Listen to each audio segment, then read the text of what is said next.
Right, then we'll get started. For those that don't know me, my name is Heather Schultz. I am the outreach coordinator for the Down Syndrome Partnership in North Texas. I just want to thank you for logging on for Speak. Tonight we have Everett King and Shauna, excuse me, last name Radke, Yeah. um, speaking to us about Special Olympics and how to be involved in their program. So I'm going to go ahead and turn it over to them. All right. Good evening, everyone. As she stated, my name is Everett King. I am the Area 11 Program Director here in the North Region, the Greater Fort Worth area. Joining me is Shauna Radke. She's the Associate Program Director here in Area 11. And, as Heather stated, we are here to, discuss Special Olympics. There's a lot of questions out there on how to get involved and some of the things that we do. So what we have done is we have got together a presentation for you all to be able to look at. And if you have any questions, please feel free to ask those at the end. Or, if you have something that, hey, that's something that I've been wanting to know, I don't mind you interrupting me, and we can go ahead and answer those right now. So what I'm going to do is I am going to black out my screen as Shauna goes and shares her screen so that we can go ahead and do the presentation for you, the slideshow.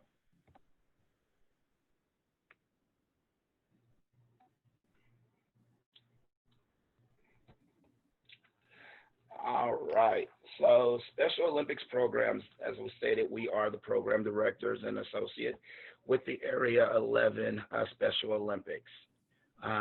Special Olympics has been around for quite some time.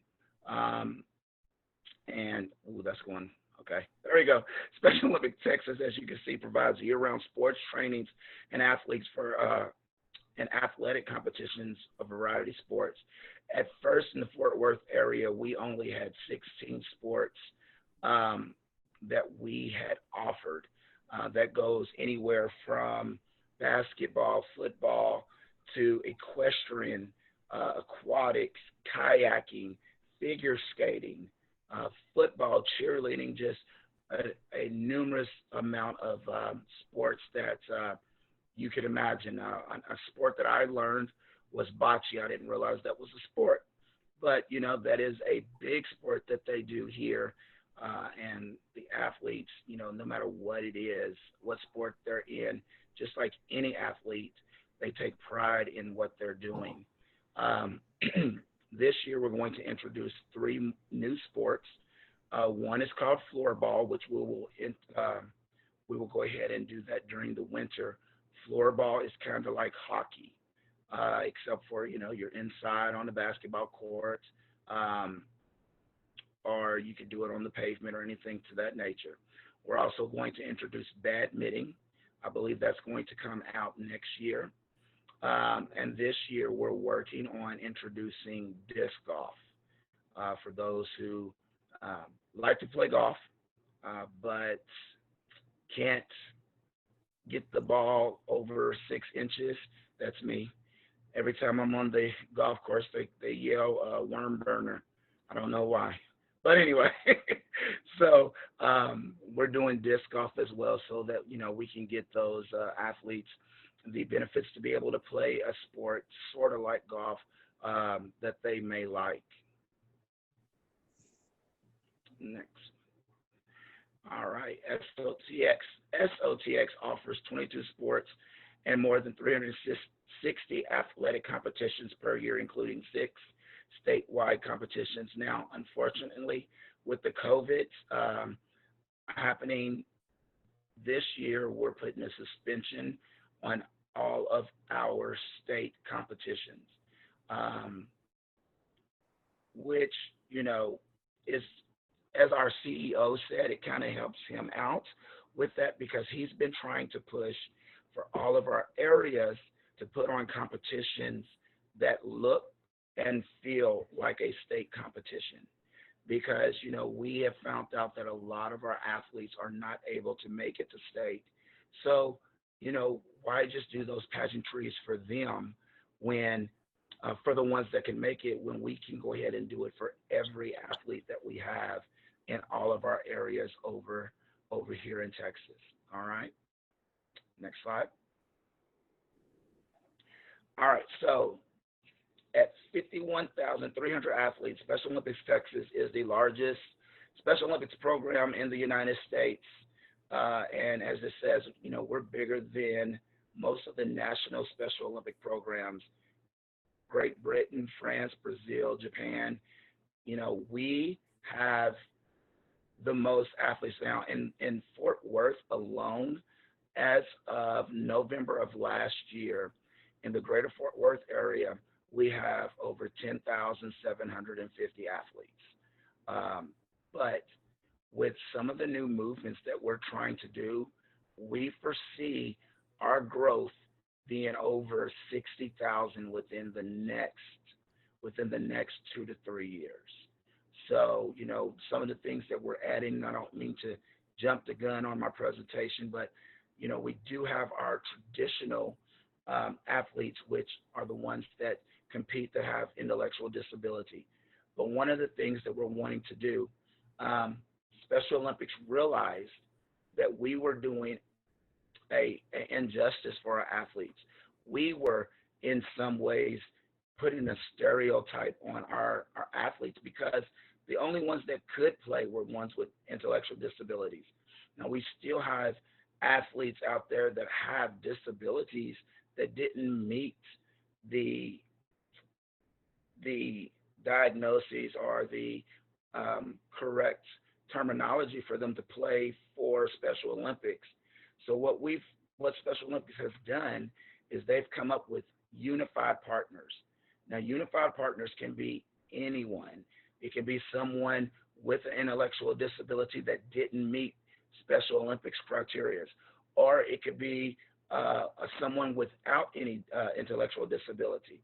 It could be someone who has a disability, but once again, let's say if they had like cerebral palsy or something to that nature where they weren't able to qualify as a Special Olympic athlete, now they can join in and also participate.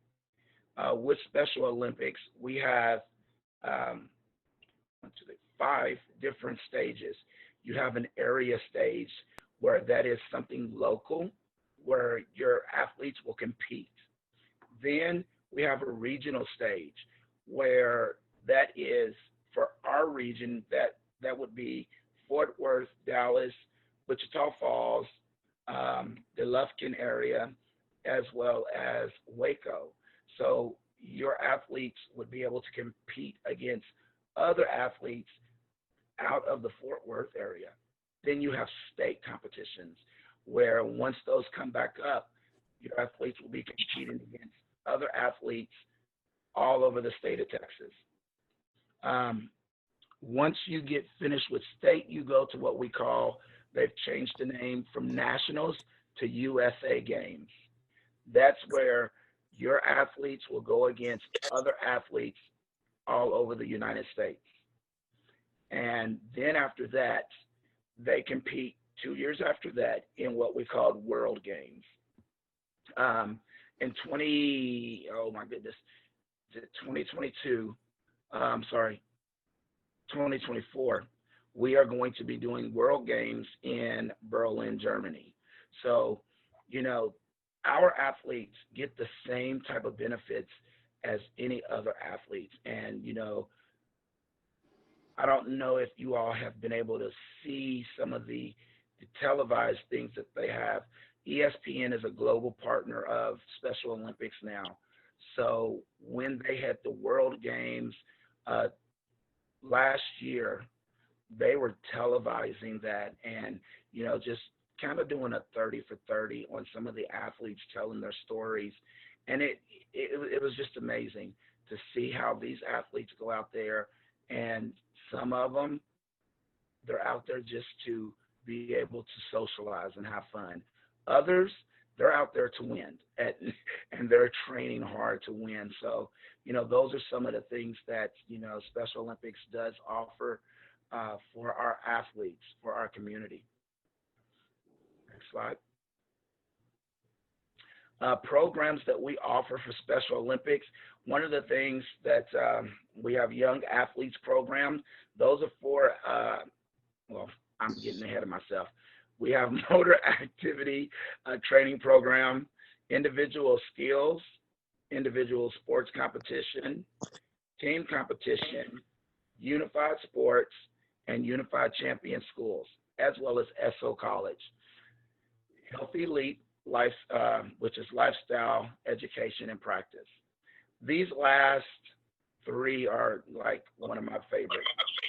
Not that none of them, not that any of the other ones aren't my favorite, but you'll see why here in a minute.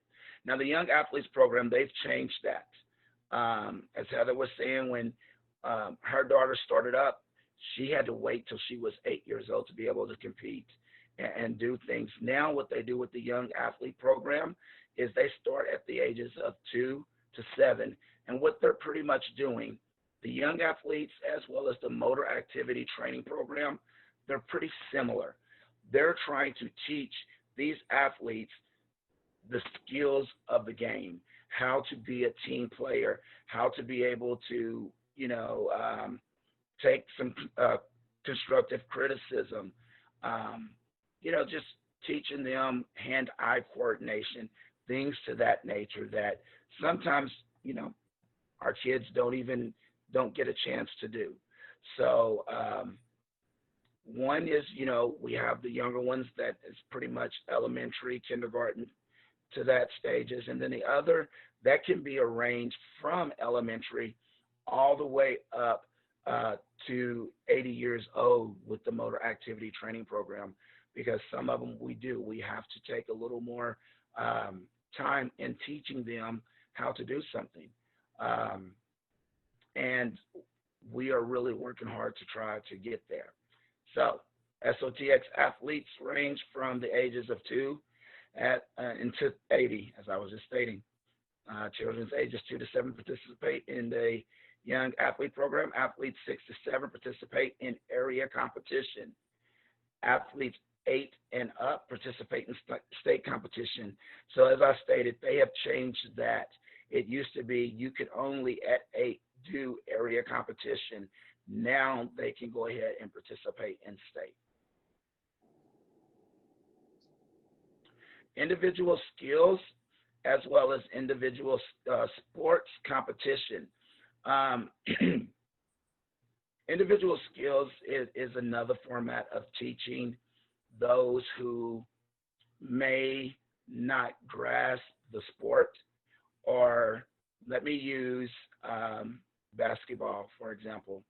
If we're wanting our athlete to play basketball and yet they cannot pass the ball about 10 feet in front of them, or they're not able to dribble without, as we would call it, walking or traveling, holding the ball, or not even able to shoot, what we do is we work with them. We have individual skills which teach the athletes those particular sports, and they get medals for those.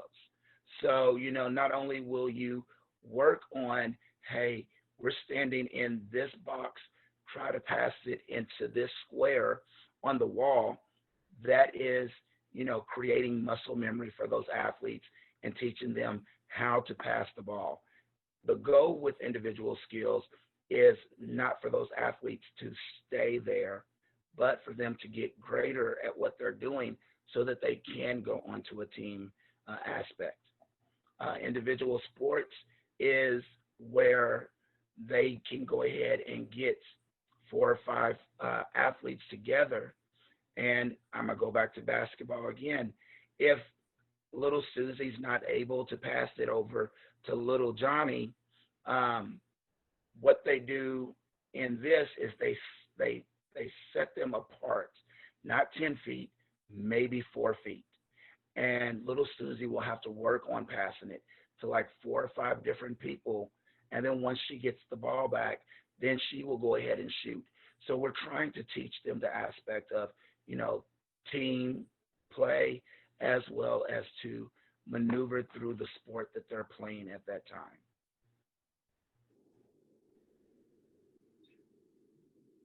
time. Team competition. The reason we have all three of these together, team competition, unified sport, and unified champion schools, is because these all relate together. Um, team competition is just what it says, team competition. No matter what it is, whether it's cheerleading, soccer, basketball, volleyball, softball, we're teaching our athletes the, the correct way of sportsmanship, and letting them be involved with um, like-minded people.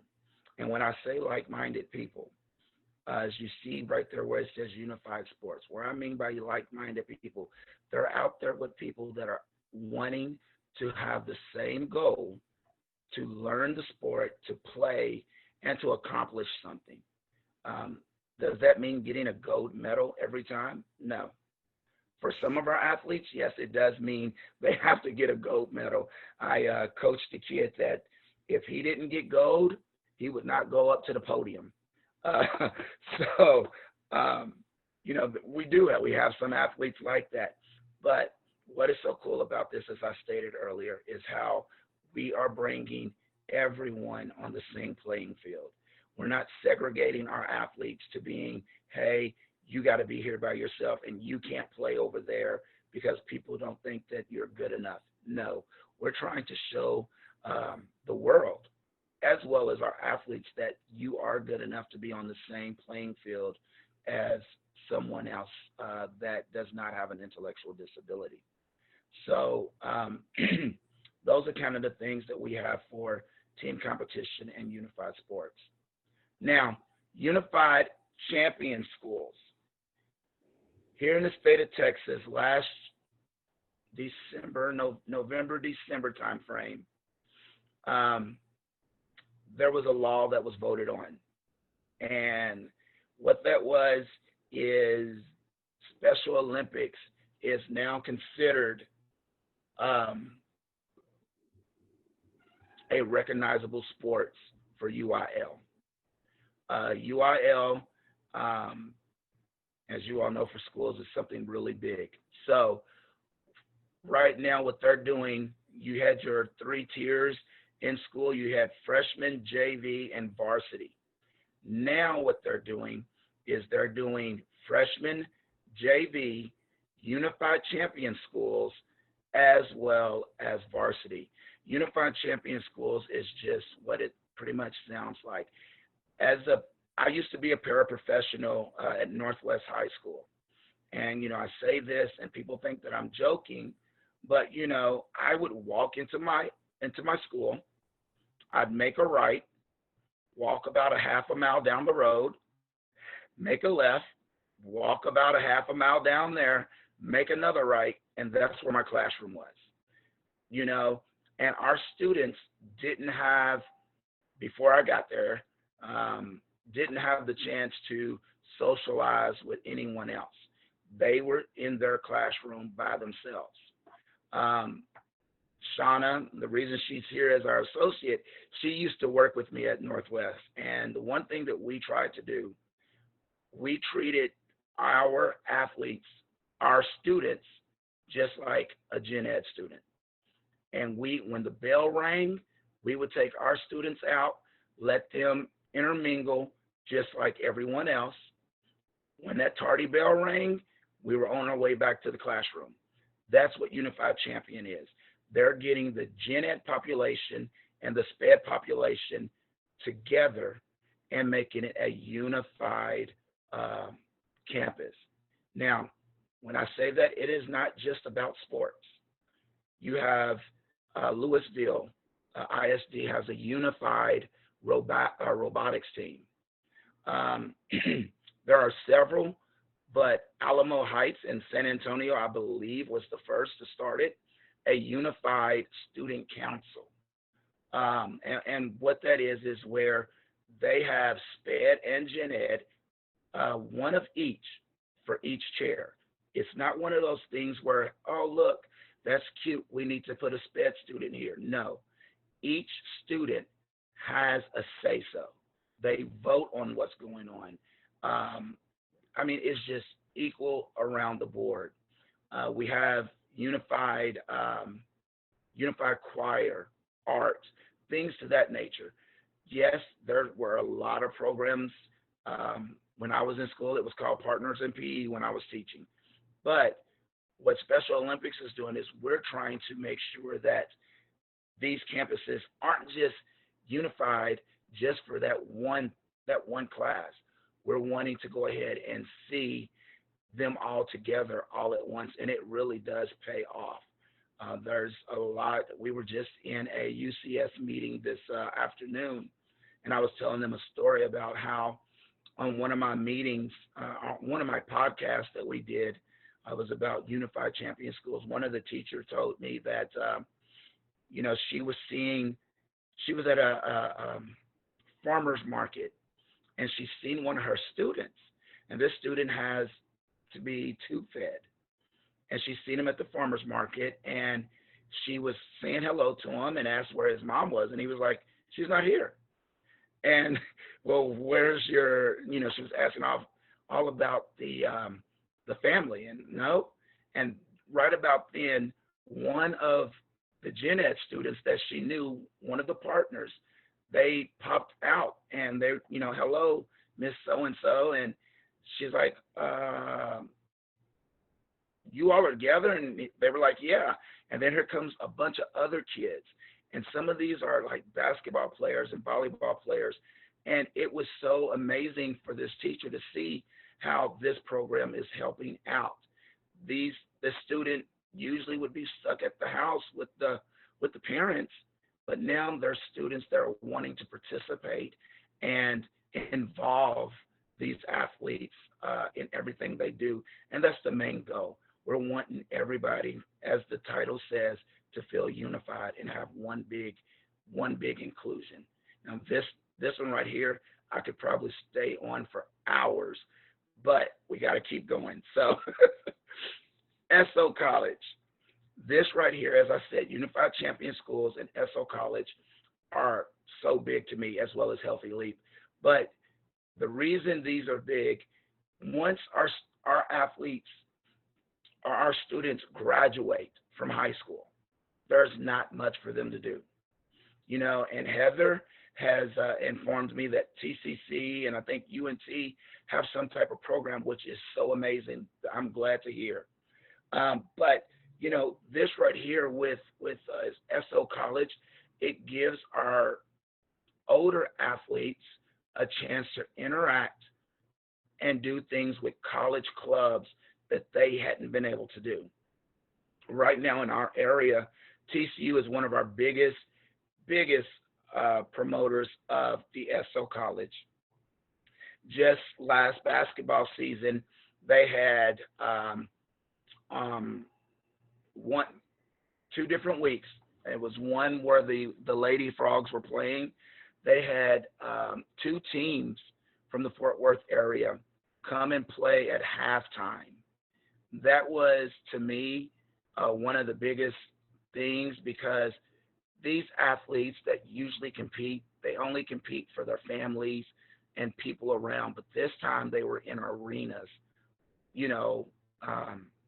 with over 5,000 people cheering for them. And, it was pretty interesting. Some people that were really shy, they weren't shy out there, and they were really out there to show what they can do. And then the next week that we did this, it was during the men's competition, and they did it again, but this time they were on ESPN. So, this wasn't something that was really set up by us.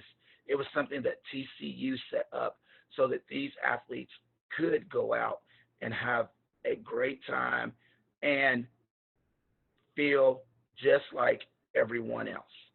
So, this is something that I really love as well. Not only do they do sports with these SO colleges, but, they could do some, like there's one that's he's out in Fort Worth, but when he goes there, he is pumping those college students' mind, trying to figure out certain equation problems and stuff. And I just sit there and I listen to them. It's just so amazing how, once they can feel like they're a part of something, and that's anybody. Once you feel like you're a part of something, you want to learn and you want to give it your all. And this is why I love these programs right here. Healthy Leap. Um, this is another thing. A lot of our athletes, um, if you've ever, some of you have never been to a Special Olympic competition, but we have what is called healthy communities where we do eye screenings, ear screenings, and, do things, all kinds of healthy screenings for these athletes. And, one of the main things when I came aboard, I wanted to know when you're doing these screenings, how do you all follow up? You know, is there a physician that follows up with them? Is there, a podiatrist, whatever, whomever they're seeing? Well, it was answered to me that, a lot of the optometrists follow up and give our athletes, glasses and things of that nature. So what we've done is we've went and emphasized that where we have as you see, a nutrition, fitness, um, safety. We have all of this kind of literature. Now, this right here is pretty much based for our school age athletes, but we're working on something for those who have already graduated. Because, hey, I don't know about you all, but sometimes you forget to go out to put on sunscreen. I know I have to get on a lot of my friends about, hey, you're going to get burnt. So, and that's some of the things that they go over: sun safety, personal hygiene, just all kinds of things that, we need to sometimes just get brushed up on. So those are some of the things that the programs that we have here to offer with Special Olympics.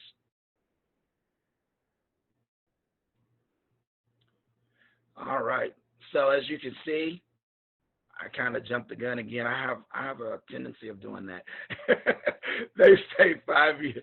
We should be growing, like I said, 60,000 athletes in the next few years. And to be honest, I think it can be a lot more than that. So SOTX across the state.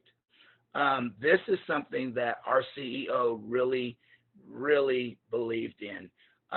He came from Arizona, and he was at a competition, and he had an athlete tell him they were watching something, I can't remember, but it was a wrapped vehicle. And the athlete looked at him and said, hey, one day I'm going to have a vehicle that's going to represent Special Olympics. And, Tim, he took that to heart. So what we want to do is, there's a lot of people that don't know anything about Special Olympics. So we went ahead and we got all kinds of stuff wrapped so that we can drive around. And it, excuse me for stuttering, but it has been proven. We'll be driving around, and I've had 3 people in the last 6 months before all of this that had stopped us and asked us information about Special Olympics. And the one thing you hear is, we don't know how to get in touch with you. So, we want everybody to know exactly about our organization, and we want to spread this all the way around the state of Texas. So if you see one of us driving around, just honk and give us a holler. Some of the athlete opportunities are some of the camps that we have. We're going to be doing things with the Dallas Cowboys, the Dallas Wings. Last year was our first camp with the Dallas Cowboys, and they really, really enjoyed that. In 2 weeks, we're going to be doing a virtual workout. Let me rephrase that. It's going to be a virtual basketball clinic with the Dallas Wings. They're going to be doing some stuff with some of our athletes to give them some basketball training. We do things with the Dallas Stars. What I've been doing during this time of social distancing, because we haven't been able to compete, we've come up with a new program. It's called SO Connected. And this isn't on the slides. I'm just going off just to let you all know a little bit about this. But this is called SO Connected. And the reason we did this is because we wanted everyone, not just our athletes, but everyone in our community to feel like they were still being so connected. And with SO Connected, we've come up with SO Active every Tuesday at noon, and Tuesday at 7, Thursday at noon, and Thursday at 6. I do a show, whether it's myself or on Tuesday afternoons, it's usually Orange Theory and myself. We have another gym on Thursday, Gym Studios, and then we have also a mobility stretch individual that comes out and works with us. And we do these workouts for our athletes so that they can feel active and so they can feel like they're doing something. And you know, we're wanting that participation for them and from them so that they can have, you know, an outlet. One of the guests that I had on was a former NFL player. He did like football drills for them.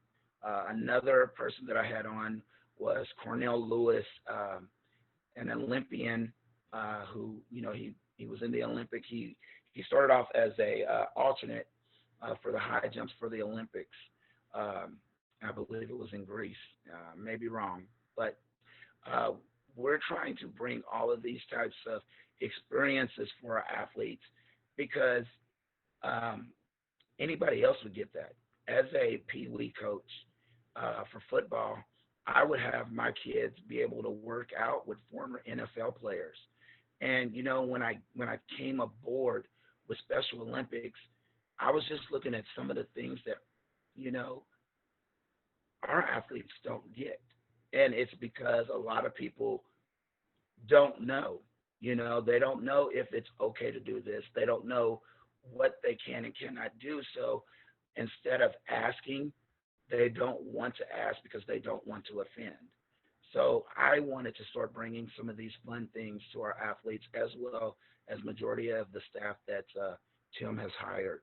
So, you know, we want to do as much for them as possible to let them have some fun and have like an outlet. So next slide.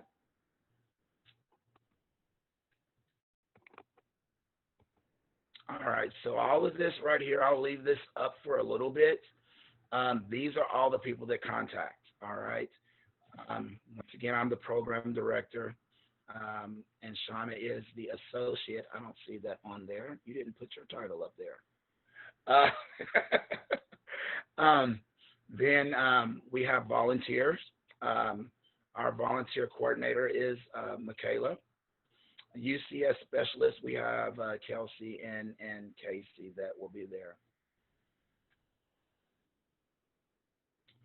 Now, with volunteering, I'm gonna tell you that's the way that I started. As I stated earlier, I was a paraprofessional at the school, so I started as a volunteer, and then we were able to start coaching, and I helped bring a team up in Northwest. Um, the one thing that I tell people, you know, you may not think this will be something that will be good for your child, but come and check it out. Just come as a spectator. Um, some of the volunteers, I would tell them, hey, I'm going to be honest with you. You're going to be sore when you leave. There's a muscle on you that will be hurting for 2 days whenever you finish a competition. And they're like, oh no, what? I said, it's your face because you're smiling so much. Because these athletes,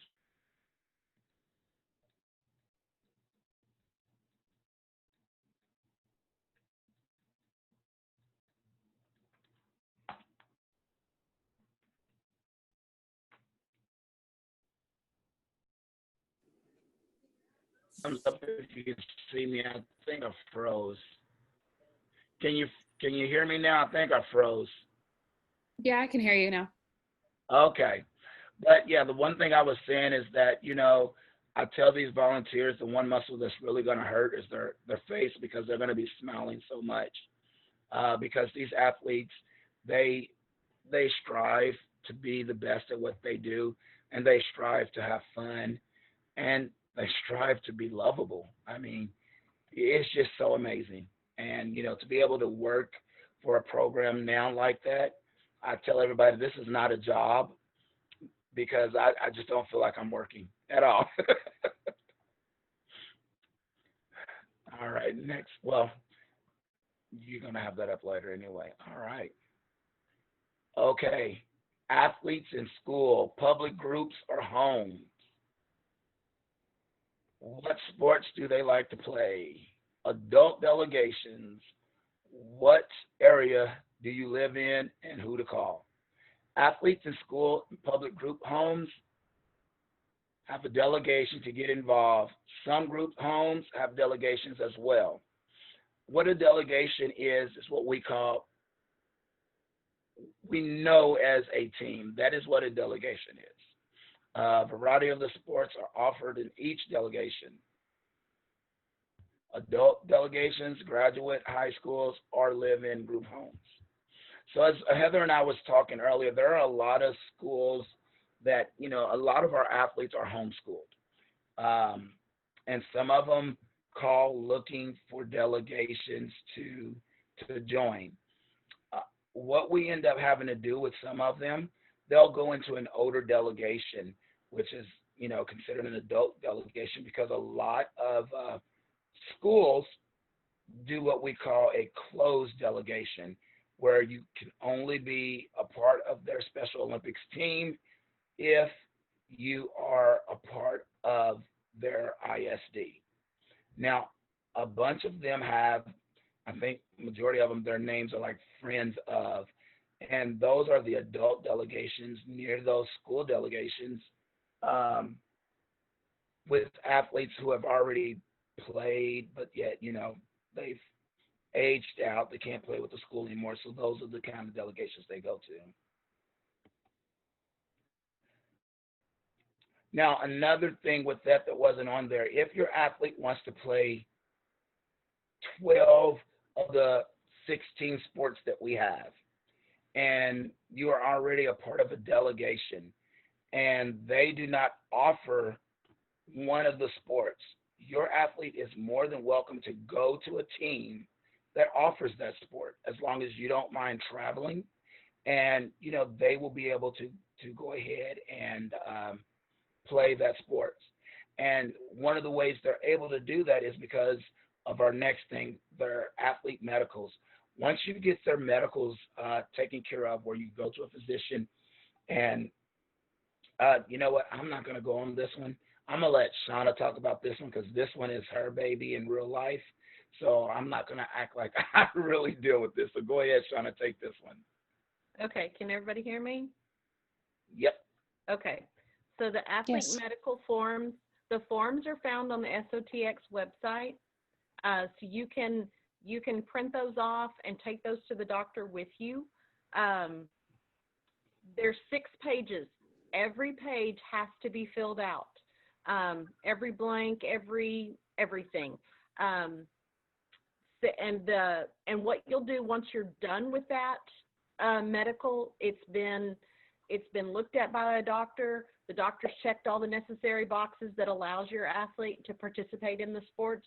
You're going to turn that over to the head of delegation. And the head of delegation is the person who's in charge of the delegation that you get involved with. And let's see what else I've got on this page. If your athlete does not have a current medical on file with that HOD when practices begin for that particular sport, the athlete cannot participate in that sport and cannot participate in when it's time for competition. So those medicals are really important for your athlete, for you, for us. It just protects everybody and keeps everybody covered. Everett, do you want me to continue with the volunteer process? Yeah, go ahead. Okay, the volunteer process, you've got 2 options. You can be a long-term volunteer helping us at different competitions, or you can be a short-term, which is a day of just coming in, helping out for one day of the competition that we have. To be a volunteer, to do the volunteer commitment, you have to be, it's a key volunteer, a coach, an assistant coach, a chaperone, any sports official, any of our, like for each of our sports, we have a committee that gets together to discuss where it's going to be and what we can do special for the athletes, things like that. Trainers, unified sports partners, and HODs all have to have this. So step one, and it's all on the SOTX website, you have to complete the general orientation. Step two, you have to complete the protective behaviors class. Step three is complete the concussion training. And once you're done with that, you'll receive an email, and then you request for your background check. And Darlene Gilbert is the background check person. She will make sure that you've got all of the necessary things that you have to have. You're welcome to call us. We can help walk you through it. And then we just turn everything over to Darlene, and she makes sure that you're good to go. Now, as a coach, now, as a coach, not as the program director, but as a coach of a team, if you are a parent that likes to get involved and be involved with your athletes' sports or what have you, I recommend to all of my parents to go ahead and get certified as a chaperone and take all of these steps, because you never know. Your coach may come in, be sick, and you've helped out with practices, and they may ask you, hey, can you just fill in as an assistant coach? And, you would be able to, because you've been there, you've got your background check that she's about to go over, and you've done all the other steps. So those are some of the things that, as a coach, I usually talk to my parents about doing. Okay. So your background check does cost $20 to be a day of volunteer, which is short term. You're just going to contact Michaela or myself. We'll give you the link to be able to sign up. It's called GivePulse. And normally we've got links out there on the webpage, on the website, where you can sign up to be a volunteer for that day. And then this is the calendar. This just kind of tells you what the year was going to look like. And I don't know, Everett, if you want to take over. I know that the competitions that are coming up, we don't know where we're at this point. All right, thank you, Shauna. So, like right now, the way that the calendar is, this is something that Shauna will be sending out to, our athletes, as well as I believe they're trying to get our SOTX calendar to look like this as well. But as you can see, at first we would have all of their deadlines. Unfortunately, you see all the yellow canceled. But right now, what we'll be doing, it looks like the sports that we are going to come back with will be bocce and golf. Those will be the first ones that we're going to do. Now, they will not in August. Those sports will probably be the latter part of September. And then, we have all kinds of different other sports. We have the softball competition, bowling. Well, we're still to be determined on bowling, as well as football. So, those are just some of the things that we are trying to make sure that we have out there, so that our family members know, and not having to rely just on their head of delegations for those information.